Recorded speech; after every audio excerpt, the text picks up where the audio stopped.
Venezuela está en paz, hoy toda Venezuela, produciendo, trabajando.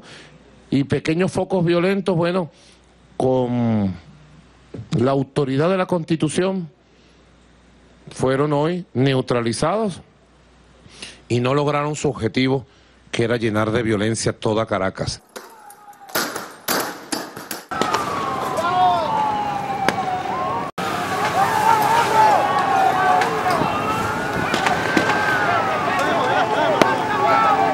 En este segmento del programa vamos a conversar con Eric del Búfalo. Él es profesor titular de la Universidad Simón Bolívar, doctor en filosofía, dedicado principalmente al campo de la filosofía contemporánea, ética, estética, pensamiento político, filosófico de la comunicación y la imagen técnica y análisis metapolítico.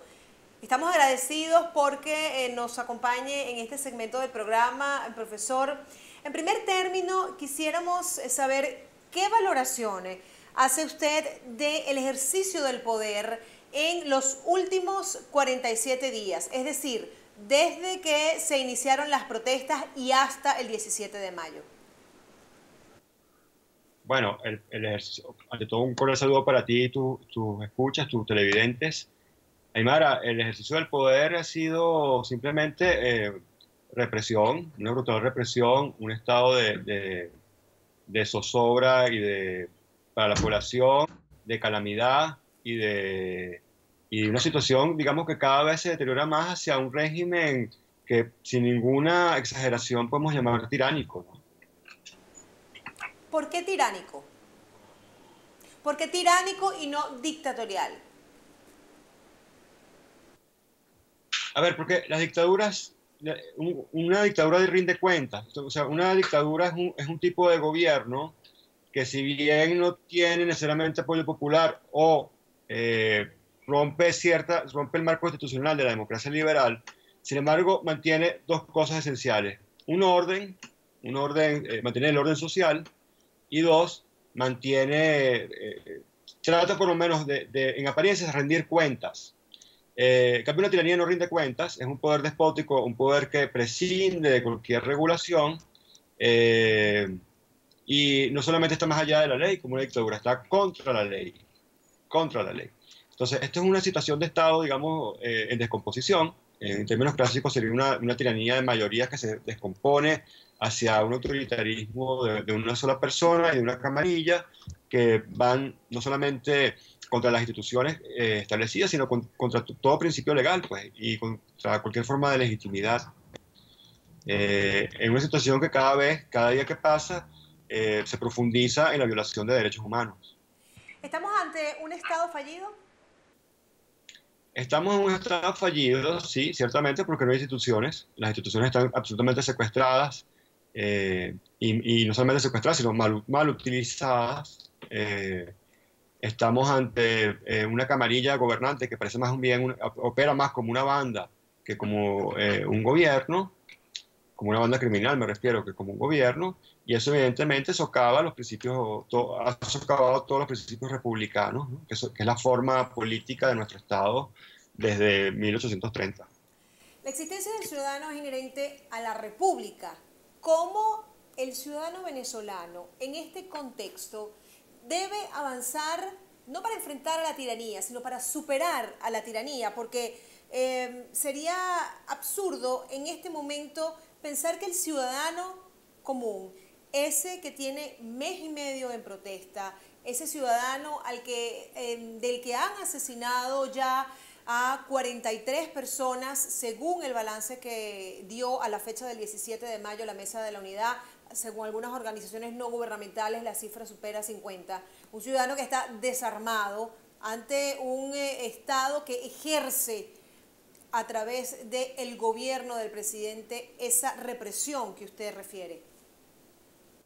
Bueno, sí, el problema es que aquí la alternativa es entrar en un estado peor de descomposición, anunciado por la espuria constituyente, corporativa y sectorial, ¿no?, que anunció Maduro, o resistir de la única manera que podemos hacerlo, que es de forma civil, ¿no? Es la resistencia civil, que ya tiene mes y medio y que sí, yo creo que sí ha logrado sus frutos. porque la situación de, digamos, de estabilidad, de gobernabilidad que tenía la tiranía hace mes y medio no es la misma que tiene ahora, no solamente a lo interno, sino también a lo externo de nuestro país. ¿Cuáles son esos Porque elementos? si no, ¿cuál sería la alternativa?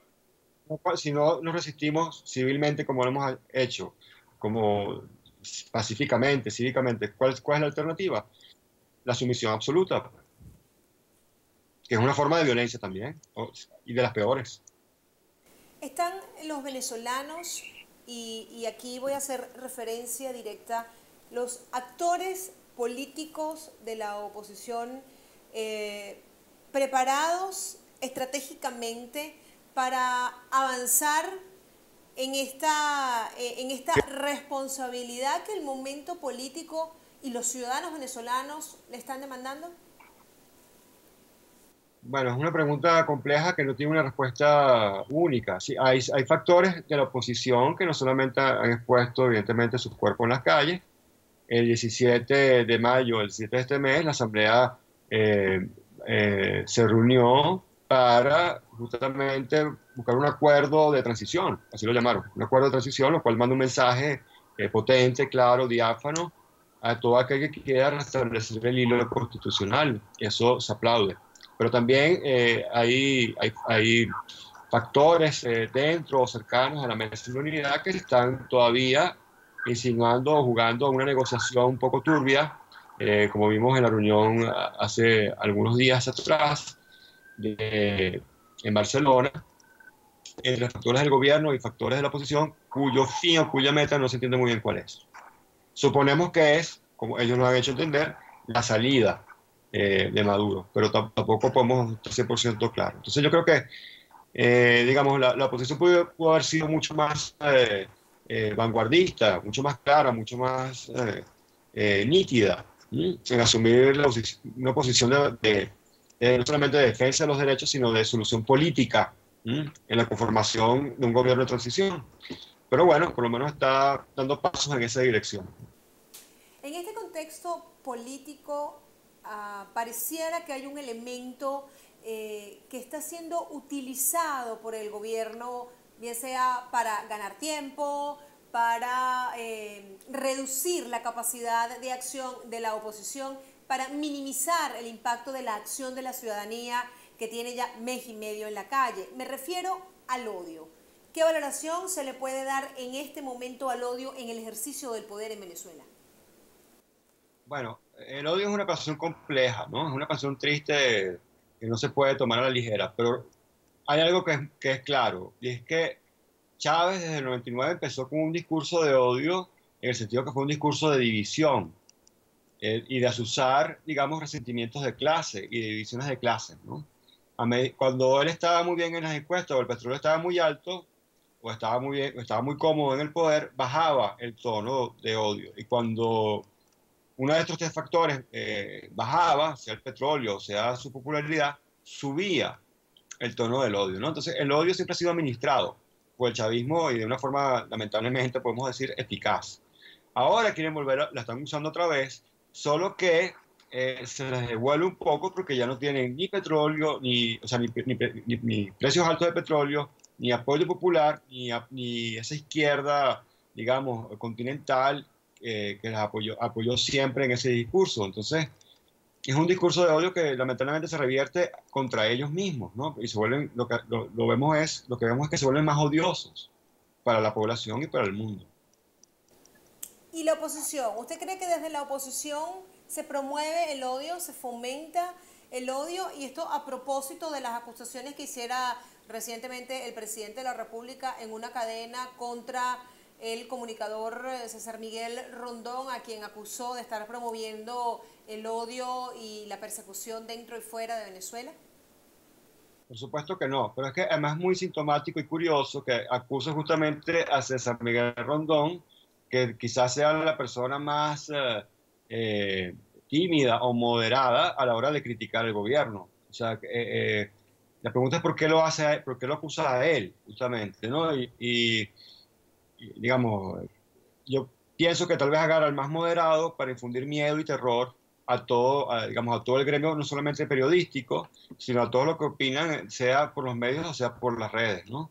Por supuesto que no hay ningún odio en la población. Sí, la población lo que tiene es una rabia natural, porque sus condiciones de vida son precarias, son terribles, son muy duras, son en muchos casos miserables, son infrahumanas a veces. Y por supuesto, la reacción natural de un ser vivo, y sobre todo un ser consciente como es el ser humano, es molestarse e incluso indignarse ante esa situación, sobre todo cuando vemos, digamos, que parte del régimen y familiares del régimen tienen una vida muy, muy cómoda y muy, incluso lujosa en países libres, ¿no? Y del primer mundo. Entonces, evidentemente, la indignación no es odio. Lo que es odio es la indignidad a que nos ha llevado, digamos, este sistema oprobioso que ya está en sus últimos días y que cada día que pasa se vuelve más decadente, más oprobioso y más odioso. ¿Y cuál sería, y le voy a dejar esta pregunta planteada para responderle al retorno de la pausa, cuál sería la manera de manifestar esa indignidad que no fuese proscrita por la conciencia moral? Le dejo esta pregunta abierta y al retorno continuamos esta conversación con el doctor Gracias. Eric del Búfalo, profesor titular de la Universidad Simón Bolívar. Ya volvemos.